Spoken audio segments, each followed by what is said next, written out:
Hi అండి, అందరికీ నమస్తే. ఎలా ఉన్నారు?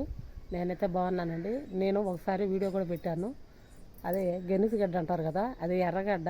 మేము ఒకసారి కూరగాయలు కొనడానికి వెళ్ళినప్పుడు నేనైతే చిన్న వేరైతే తెచ్చి అది వస్తుందో రాదని ట్రై చేశాను, కానీ మొత్తానికైతే వచ్చిందండి. ఇదిగోండి, చూడండి ఎలా ఉందో. అసలు నేనైతే ఎక్స్పెక్ట్ అయితే చేయలేదన్నమాట. ఇదంతా కూడా చాలా బాగా, అంటే చాలా బాగా వచ్చిందండి. దీన్ని నేను ఫస్ట్ టైం అనమాట చూడటం. గెనిసిగడ్డలు అంటే ఇలా ఉంటుంది అది నాకైతే ఇంతవరకు తెలియదు. మీకేమన్నా తెలిస్తే కామెంట్ చేయండి. ఈ వర్షాలు పడేసరికి ఇంకా బాగా బుష్గా వచ్చేసింది మొత్తం. చాలా బాగుందండి చూడడానికి. కాకపోతే ఇది మనకి వేయడానికి నేల అయితే చాలా మెత్తగా ఉండాలన్నమాట. ఎందుకంటే మళ్ళీ మనం తిరిగి తోడుకోవాలన్నా కానీ, అదే గడ్డలు మనం మళ్ళీ తీయాలన్నా కానీ వాటికైతే చిన్న చిన్న ఏర్లు అనమాట.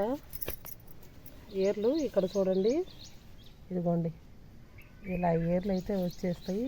వీటి ద్వారాగా మనకైతే గెనిసిగడ్డలు అయితే మామూలుగా ఏమంటారు, లోపల భూమిలో ఊరిపోతాయి అనమాట. ఇదండి, ఎవరికి నచ్చిందని అనుకుంటున్నాను. కానీ చూడండి ఎలా ఉంటుంది నాకైతే చూడడానికి. ఇది గెనిసిగడ్డ ఆకు అనమాట. ఇది మీ అందరికీ నచ్చితే లైక్ చేయండి, షేర్ చేయండి, కామెంట్ చేయండి. సరేనా? బాయ్.